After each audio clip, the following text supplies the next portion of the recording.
and welcome to the Revolution Rev 89 student production of Cinema Saturdays. My name's Deanna, and I'm here with Sarah. We are reviewing the newest movies to hit the big screen and internet. Today we are reviewing Shazam, the newest DC movie to hit the lineup of DC movies. Will it be as good as Wonder Woman? I don't know. You just gotta continue to listen to hear and find out. The first 15 minutes will be non-spoiler, and then the next 15 will be spoiler. So, if you haven't seen the movie, go and see it. But first, we have 15 minutes of non-spoiler, so, Sarah, what would you first say about the movie that surprised you? You know, the trailers, like, anything. Okay, so I only saw about 2 or 3 trailers. It was probably the same one, but I saw it a couple times, and it was them going to the grocery store, them trying to figure out if he could fly, if he has any powers, like, that's all that I saw. And so coming into the movie, definitely all those parts were in the movie, which is always great when the movie actually features what's in the trailer. And it was just as I thought it would be. It was really good. It was really funny. It had a great, like, message behind it. And what did you think? I liked it. It was definitely, I didn't know how I would feel about it. Like, I saw the trailers and everything, and I thought, great, it's a little kid, and we're going to experience this teenager going through being an adult. And, you know, I just didn't think that it would be taken seriously at all. Or, you know, he would take his job as being a superhero seriously. Definitely. Going into it, I definitely heard some people saying, even I never thought it myself, but like thinking the fact that he has to go from a kid to an adult, people were saying that the movie might be not mature and be like kind of a joke the whole time. Mm-hmm. But after a few of the people I knew saw it, they were like, it was actually decent and good. So I was like, oh, we need to do that for Cinema Saturdays. I mean, Shazam. Pow! Lightning just comes. That would be so bad. I mean, this production room costs so much money. Yeah. Let's not do that. Yeah, let's not do that. All right, let's talk about location. So this is Philadelphia. So it makes you really wonder, because Batman's in Gotham. Right. There's no Gotham in the U.S., besides my opinion of it being New Jersey. It's a running joke for me and my friends. We think Metropolis is New York and then Gotham's New Jersey, yep.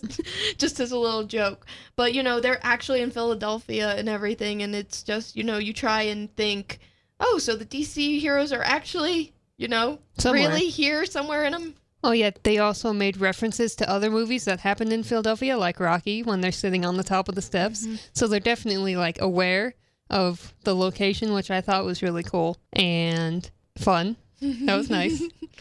Yeah, that was a nice change of pace from, you know, the regular DC movies where it's like, we're superheroes, we're in our own world, we must do what we must do. Yeah, no, they weren't in their own world most of the movie. Mm-hmm. So the first thing I want to talk to, definitely the costume. I mean, bright yellow, Golding lightning bolt, yes. In a bright red suit. Bright red spandex with a white cape. The first thing I thought of was Edna, Incredibles. No capes. But always the first thing you think of when you see a cape on the superhero. But like, first thing I want to talk about is costume. So it was actually a really cool costume. It looked like when you got close to the lightning bolt, or when he was using his powers, it would be like glowing more than normal. You could see electricity around it. So I thought that was really cool because it really shows like the power is in the suit. Mm-hmm. But it's also him. Right. So, you know, as a whole, it's him. But the costume I liked was, yeah, it would light up like if he was about to use his powers, or because you can even see that in the trailers. So it was really cool. And the kid goes and touches it, and it seems just to have lightning coming off of, mm-hmm. off of it. And I just saw the Shazam bolt go off in your mind. Kaboom! Lost my train of thought. The thing that I didn't think put the suit together was the gold boots. Yeah. Like, I understand he's like it's Shazam. It's from like Greek mythology, and that's why he would have gold boots, I guess. But, you know, that also explains the white cape and the big like toga symbols in the front, you know. So that definitely explains he's not just going around in a white cape. There's a reason behind it. So yeah, I don't remember if, you know, in the comics, I'm gonna look and see, but I don't think in the comics he actually wears gold boots. I think it's like white. I don't know. I could be colorblind for all I know. But we'll see. I mean, gold and white is a pretty close color, so like just Oh depending. yeah, so close. They're on the opposite ends of the spectrum. They are close enough. It's not like it's like white and black. You're like, oh, they completely changed the color of those boots. So like at least they're kind of close, and at least it matches the lightning bolt. True that. True. So the second one is, I guess we could go right into casting because there was a few faces that I did recognize. So He does have gold boots. Oh, But at certain angles, they look silver. That's why I was thinking they were white. right. All right. Silver and white, close as well. But who was your favorite character in the... Oh, that's hard. I guess Freddy. Freddy? Freddy's my favorite. Yeah. He's a big superhero nerd like me, so You really idolize with him? idolize. I don't Yeah. idolize him, but Sure you do. he and I could be buddies. That's for sure. Is that what you mean? I don't know what you close mean. enough. You look up to him in a sense. Yeah, but I would be less nerdy than what he is. Are you sure? Yeah. I mean, in the moment, you might like completely nerd true. out. I'd be geeking out at some point, but like at certain points, I know when to stop. He doesn't. That's Well, yeah. I think besides Billy, my favorite character has to be his little sister. She's so cute. Is it Dolores? No, Yeah. it's not. Is it Dolores? There's something. No, it's not starts with a Dolores. D. It's not Dorothy. It's not Dorothy. Just Why? Just look it up on Yeah. your computer there. I just got it. I think Dolores sounds right. Sounds right. Doesn't mean it is right though. It could be right if I wanted it to be. Shazam cast. Cast. This is what we get for not pulling up research. Ooh. This is what we get. Darla. Oh, we were. It's Darla. We were and close. We should have known that from Finding Nemo, for Pete's sake. Darla. Terrifying. Yep, exactly. No. So Darla. Darla's his your little, favorite. His little sister has to be the cutest character in there. Always like so happy, so funny, and then like just a great character. Love her. Like, of course, Billy and Freddy are like the two main characters, and they do a great job because I know that the one that played Freddy was in the 2017 remake of It, and I liked him in that as well as this one. But I think Darla has to be my favorite. She was so funny. Yeah, she was. She was funny. She, at the points of being, like a 5-year-old, I think she is, right? Or just a Like little the character kid. at least. Yeah, the actress pulled off, being a little one that just things went over her head and was like, I don't think I understand. I want to tell people this, blah, blah, blah. Just the hyperactive little kid that everybody knows. So, was the plot what you thought it was going to be? So going into it, I didn't really know what to expect a lot. I knew that he was a superhero that can change from a kid to an adult, and he had somewhat powers, and he was supposed to fight this big bad guy, but I didn't really know what to expect. I think they handled it really well, though. They definitely showed where the villain came from, where he came from, how he got the powers, and what he did with them, and then how he would have the big fight scene at the end. I thought they handled it just beautifully. Yeah, for me, I know of a different story of Billy than, Shazam. For me, it's the Young Justice TV show that had him, and he's actually living with his grandpa. In this, he's a complete foster kid. So it's just a completely different take on what I'm used to, even though, it's only one other show of DC that I've seen. But no, actually, it's in the certain not Marvel. It's in certain DC universe. Superheroes. It's in certain DC movies that he's also with his grandpa. So, it's a different take on in the live action than from the cartoon, which they do try to do, because ever since they announced that, the DC movies are completely different than the TV shows and the DC cartoon movies. So, but I do like the way that they did it. Even though he wasn't living with his grandpa, the way that they showed him as a foster kid, why, how, what he did with the situation was great. Completely different take, but nicely pulled off.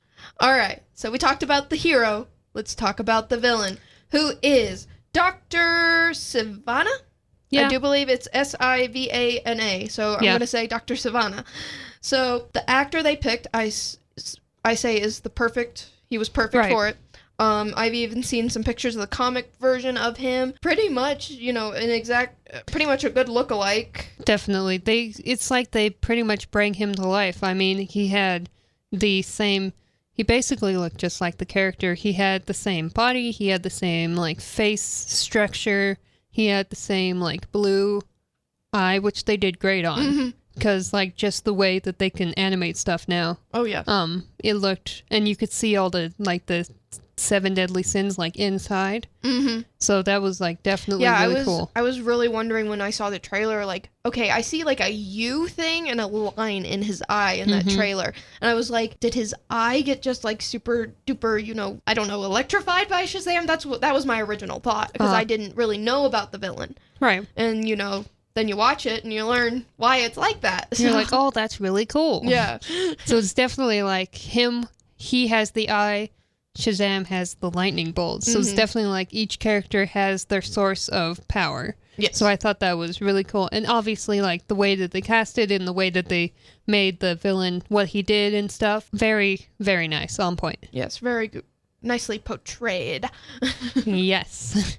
So with it being DC, and we're pretty much, I would say, Marvel fans, would you, or you both? I want to just know. So I for would my next probably question. be a Marvel fan because I've seen more Marvel movies. All right. So, but you have seen the Superman Right. movies, right? Okay. Yes. So Superman, pretty much is immune to bullets. Does all these other things, flies, and all that. Shazam, of what we see in the trailers, he is, bulletproof, and he can't fly. Of what we see in the trailers, he can't fly. But he does have lightning powers. So do you think Superman actually thinks Shazam is like a Kryptonian? I don't know, because he does have like just a couple, because he's got like the lightning, so he's definitely has like one thing ahead of Superman. Yeah. But I don't know if they were to make another one, and if they would bring Superman in, let them like fight it out like Batman versus Superman style, maybe we'd figure that out. Yeah. But I don't know. Why I brought that up is because, again, in Young Justice, Superman actually gets Shazam to be part of the Justice League, Right. because he believed that he was Kryptonian. And yes, Superman was disappointed in the end. All right, we are on to our spoiler section. Yep, these 15 minutes are going to be spoilers. So if you have not seen the movie, go and see it. I'm giving you 3 seconds. 3, 2, 1. Lightning! Spoilers. Lightning round. That's such a pun. Yep. Okay, so what do you want to start off with? You want to start off with the beginning, where they were talking about how the villain became a villain? Yes. Let's start so with it the takes beginning. place in the car of 1972. Let me just say that very quick. It's definitely a beginning that you're not expecting. You expect literally to go right into the movie, and this is utter backstory. That was I even though I knew I'd figured out like halfway through the movie, it wasn't until like 80% through the movie where like all of the story started to mesh together, because I knew that the beginning was backstory for the villain and not for the hero. But by the time they were like main fighting and stuff, I'm like, oh, so all that stuff at the beginning was just backstory to show you where he got to here. I was like, that was really cool.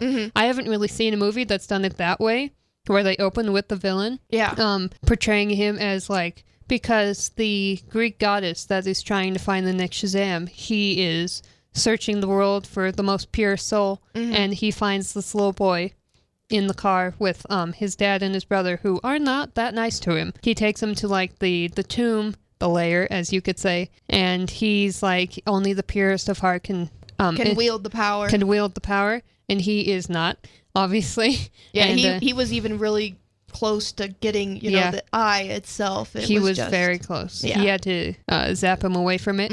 And then he goes back into the car, and then all these, like, I'm assuming he was probably like 12 in... I don't even know. I want to say 10. He looked so 10 or 12. young. Like, the actor definitely looked very young.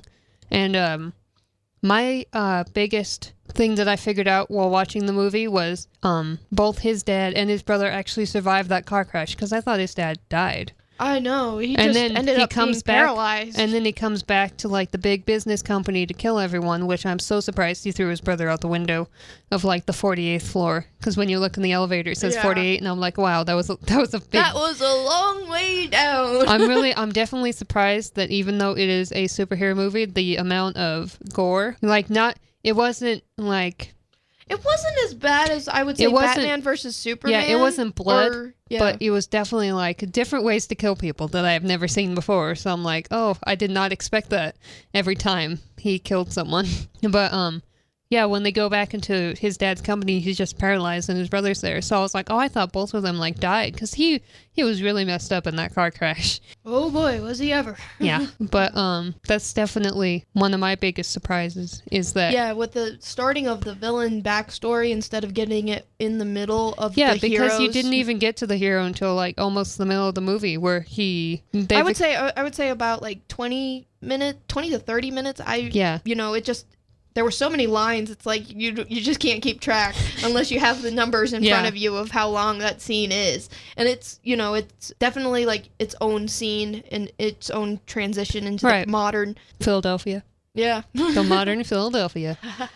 But yeah, I thought that was really cool how they introduced the villain first and then they go to the superhero, which Billy. What did you think of Billy's character? Billy's character was definitely not worthy.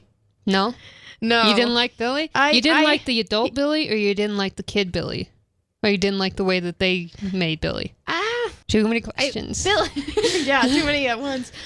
I would say I did like Billy as a whole. Like, I understand he's a kid and then he gets the power to be a grown-up and then, he abuses it because, he wants to have some sort of freedom. I would say the thing that I didn't like about Billy was just that he treated everyone badly.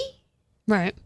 Especially Freddy. Yeah, especially Freddy. But I just don't think Billy as a person was worthy to have the power because, he was looking for the purest. And then, Well, I think he was kind of out of options at that point. Oh, yeah, he was out of options. Yeah, with the 7 deadly sins being taken and, unleashed on the world, he was definitely, out of options. Out of what you said when we left the movie is that even though Billy may not have been the purest of soul to be able to wield the power, all of his brothers, sisters combined definitely had the purest. I thought that was true. Yeah, it was. From the beginning when he said that, my brothers and sisters in the seats, I was like, wait a minute. There's going to be more. I just knew. I knew there was going to be more of them. Because I was like, in the comics, I knew that Shazam had there was a girl significant, not like a sister or anything. I don't remember in the comics, but, there was another one. And then, back in the day when every superhero had a pet, there was also a dog, I think. So, I just knew that there was going to be more coming with that line. Let's talk about them. Let's talk about the brothers and sisters in the group home, their Shazam selves. Now, Zachary Levi did a great job portraying Billy, the kid, as a kid. We only get a few lines and a few actions of the others. Do you think those actors and actresses pulled it off? Yeah, for the amount of time they were on screen, which wasn't a lot towards the end, they definitely did all that they could do for the character. And definitely the youngest one, the little girl, Darla. Her older version of herself was definitely like the same, especially when she saw Santa and she's like, my name's Darla, I've been a good girl. And he's like, what? Yeah, I knew that was coming when My she question is, Santa. was that the same Santa that was in the mall? Because that would be the only reason that he was like dropping F-bombs at the end. Yeah, it was. He was the same so Santa. mad at the end. He's just done. He's done with Christmas. He's done with superheroes. He's like, I don't understand. Move. Beep, beep, beep, beep. I was like, and the interviewer, she's like, cut the scene, go to commercial. He's definitely moving out of Philly. Hopefully he won't move to where Superman and Batman or else he's gonna go through Don't go to New Jersey. Go all the way somewhere else. Yeah. Maybe California. Like, move far away. I'm trying to think of what DC heroes in California. I can't think of any. Captain Marvel. That's Captain Marvel. That's Marvel. I know. But I just, So yeah, I definitely, with what little lines they had, they portrayed the kids well. It's like Jumanji 2 with having The Rock be the nerdy kid and Jack Black being the girl. It's like these actors and actresses, portrayed being a teenager, being a little kid pretty well for, what they had to do in being in the super buff, super suits and just having a blast. And that's a great transition because I did see that The Rock was, I think, I didn't catch the name at the beginning, but I think he was one of the executive producers because I saw Dwayne Johnson go across the screen and I was like, oh, hey, I know him, which would definitely explain where all of the big ego, look at my muscles shots may have came from because he was the same way when he played Moana. Like, he sang that entire song about you're welcome. And so I definitely see all of that, like, look at me, I'm a superhero now. I'm still a teenage boy on the inside, but no one can see past my muscles. Like, definitely all of the ego stuff in the middle when he was, like, forgetting Freddie and, like, trying to be his own person and trying to find his mom. Definitely all the big, masculine stuff I believe it came from Dwayne. What do you think? Well, you are, in fact, right. Dwayne Johnson is an executive producer of this, so that's quite cool. It's usually, like, the main character's name and then like director, executive producer. Mm-hmm. So it was about the second one in there. So I happened to guess. I was like, Dwayne Johnson, probably executive producer. Oh, it's like the credits just started. Yeah. So probably for all we know, he could have given a few notes to, Zach and the others, just, get to know them and like be a man. Or yeah. Okay. Zachary Levi. Mm-hmm. So that part of Billy, the Shazam part, what did you think? I thought it was pretty good. I think he definitely showed that he wasn't just a grown man. He was also still a kid on the inside, because he was a kid on the inside. Yeah.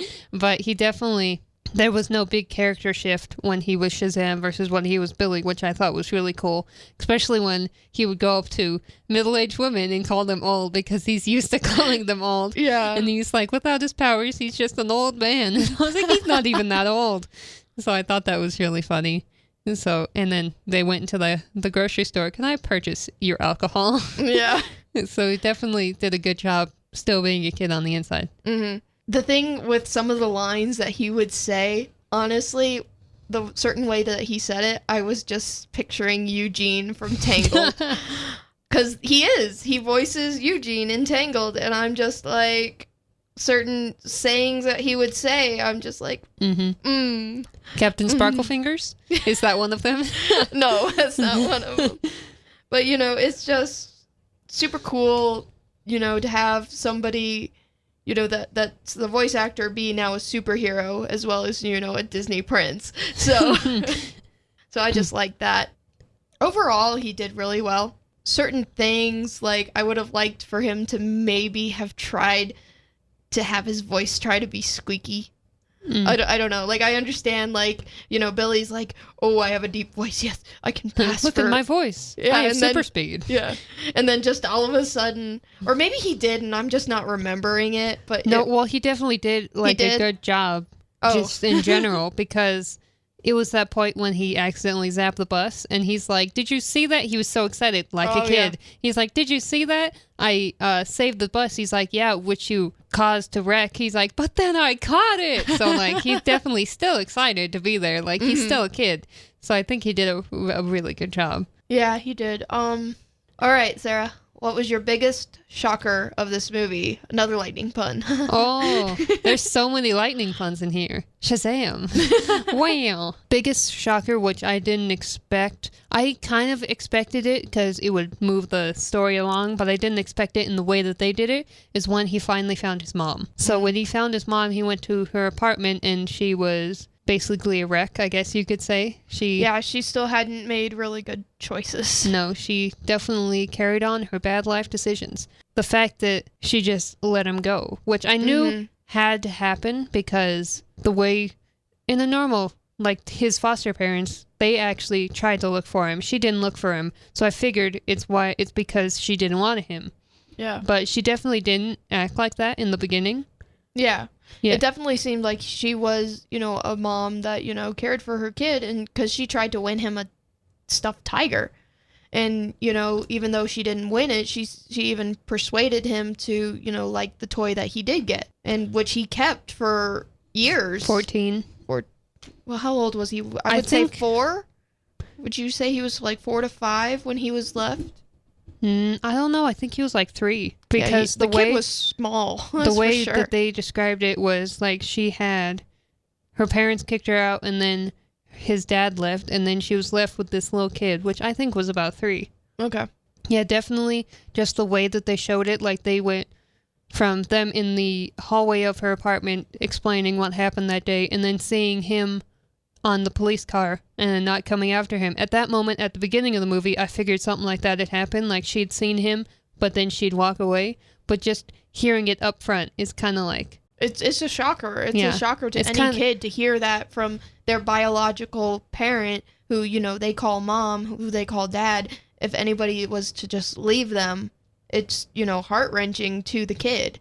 Mm-hmm. And so that's definitely what he needed to know, and, for him to truly become the superhero that, is in the movie. Yeah, and his foster parents were so nice. I would have went with them anyway. Like, are you honestly going to leave them for this person in an apartment that doesn't care for you? Like, I don't know. Yeah. But it was heartbreaking to know that she left him kind of on purpose, and it was really just like the knife in the coffin was when he gave her the compass and she said, "What's that?" And I was like, she doesn't even remember the compass. Just leave now, man. Just get out of there. Yeah. And he's like, "I guess you need this more than me." And I was like, I am heartbroken. Go defeat the villain. I want to cry now. My biggest shocker was probably the ending. Like I had guessed so many things, and the foster kids being other Shazams, just certain things I just saw happening, Billy accepting the foster family and everything.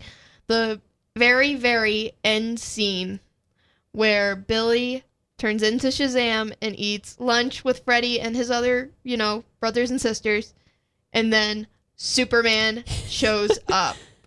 Like, Superman all of a sudden just shows up. He's like, "Oh, by the way," and Freddy's been talking about Superman the entire movie, so like his face at the end just, "Oh my, you brought Superman."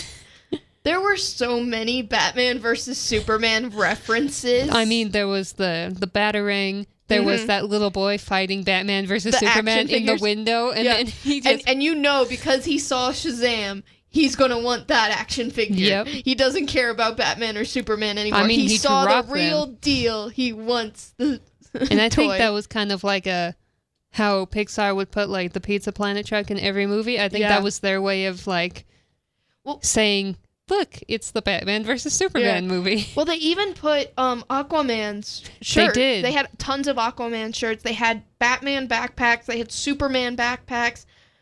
I'm just like, okay, I don't think I saw a Wonder Woman or a Flash of anything. Flash any products. Well, Flash was in the credits. Well, yeah, but that's like a little comic thing. Yeah. That doesn't really count. I mean, like a product, like, action figure. Yeah. Like, I did see a line of action figures when Shazam was running away from the villain, or Billy. I'm just going to say Billy, because Shazam is the action to make him who it is. So he was doing... That is his name. He was doing both.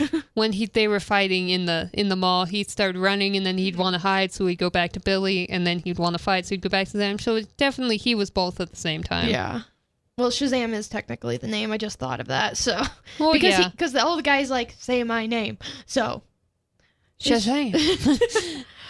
But I didn't see those two, and I'm just wondering, like, are they going to do that later on? Like, I can understand Flash because he has not had his own movie yet. Aquaman has, Superman has, Batman has, but yet that does not explain why there's nothing of Wonder Woman. But for all I know, we could have missed Wonder Woman. There could have been one thing in there, and we just missed it. Right. So...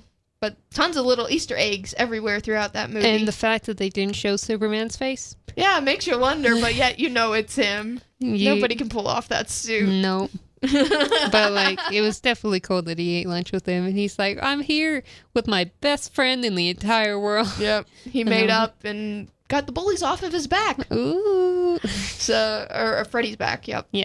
Let's move on to what would you rate the movie? Ooh, big rating. I don't know.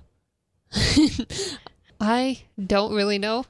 I feel I never know what to rate superhero movies because they're good just in their own way. I'd probably give it a movie itself. I'd give it probably an 8.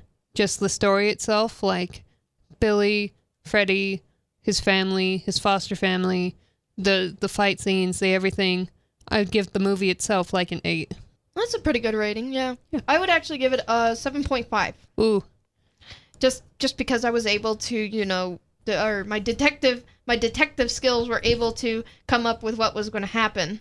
So, you know, I do like doing that. I always like doing that because it's like, oh, I know how a plot of a movie works and everything, but, you know, it gets a little tiring when you can guess everything. So 7.5 Do you for sure. think if they didn't include anything from the comics and they made it a completely different movie, you would have gave it a higher or a lower score? Oh, it's hard to make it its own thing because it is based off of a comic.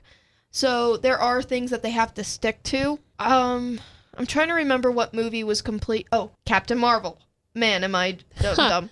I mean, we're in the DC section right now, Yeah. so Marvel, you know. Captain Marvel was different from what the storylines I had read. So I did like it. Shazam, even though it was different from what I know of Shazam through the TV and everything, it still was good. But it would have been probably better, in my opinion, if there was like a little bit, tiny bit more difference of something or other. I just don't know what. So I looked on Rotten Tomatoes, and it's actually a 91%. Yeah, it was That really... is a high rating for a DC movie. Exactly, like Wonder Woman and then Shazam. So, like, definitely really good. Really good movies. It definitely, I think it deserves that score because it was just overall a really good movie. Had they didn't change anything from the comics too much to make people upset, they pretty much followed it. And like the supervillain, he looked exactly the same, and he was definitely a supervillain. He wasn't one of those that kind of go soft at the end. He was true to his word till the end. Oh, even to the very end, he's still crazy. He's trying to still get power. When he found that caterpillar, as soon as they went back into the lair, and I saw that the glass was broken, I knew that like the caterpillar was, because he wouldn't be in a glass case in the first place if he wasn't dangerous. So it's actually only 2 points away from Wonder Woman. 93? Yeah, 93 for Wonder Woman. But yeah, the characters were all good. The villain was terrific. He's coming back there has to be a second one. The way that they ended with the way that they ended with the lunch scene, the way that they ended with the villain, because I noticed at the end that they did not kill him. So there's definitely has to be a second one. Yeah, there's definitely going to be a second one of Shazam, and more than likely, he will join the Justice League. Mm-hmm. There will be another big bad that is coming, and he will be part of it.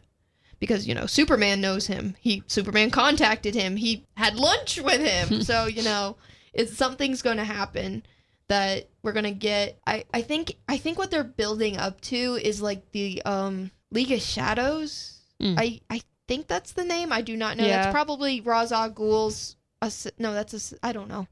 But, something of that, because you're going to have Lex Luthor's in jail, but he's going to come back because you just know that, our latest villain, Dr. Sivana, is going to come back. Anybody from Wonder Woman's guy died. So, Aquaman, the brother, I don't know. The brother's always been the super big villain, so he might join them, or he might not, because the mother...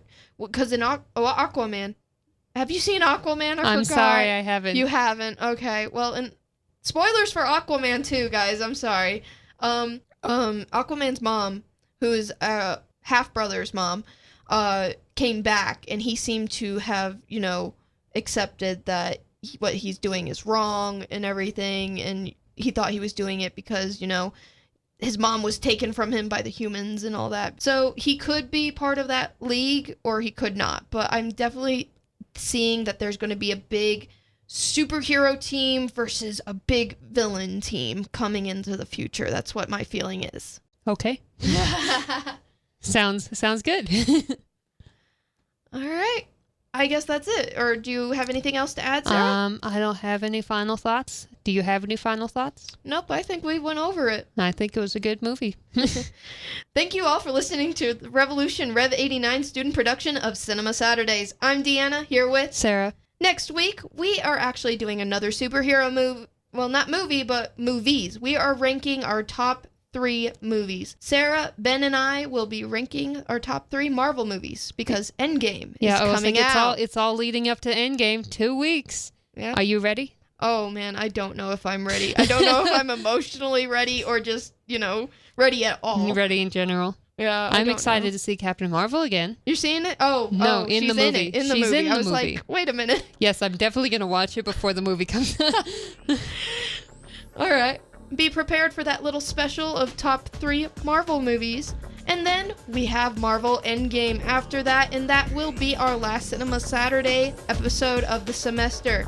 Make sure to check out our other podcasts featuring T-Wolf Talk, Versus, and New Music Mondays by searching Rev 89 in the Google Play Store, iTunes, Spotify, or Podbean. And don't forget to tune in to the Revolution Rev 89.5 for more of the greatest music ever created. We'll see you later. Bye!